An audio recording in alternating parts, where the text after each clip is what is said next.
اخوي احمد، بدنا نحكي عن مصيدة الدبابير. يعني للامانه اول مره بشوف مصيدة الدبابير موجوده بالحديقه النباتيه الملكيه. نعم صحيح. اول مره تشوفها؟ والله اول مرة. شو رايك بالفكره؟ طريقة جدا فكرة رائعة للأمانة. طبعا الدبور يا اخوان بخش من خلال المصيده.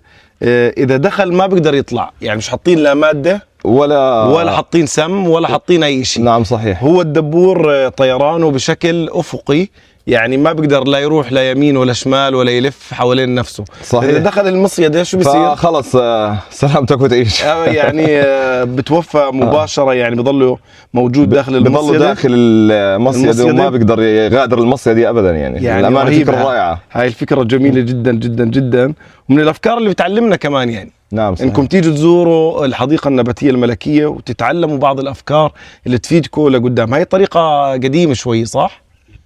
وبس ولكن لحد الان الناس تستخدمها. لا جميل. جميل لا جميل الفكره والله. بتخافي من الدبابير؟ مين ما بيخاف من الدبابير؟ يعطيك العافيه.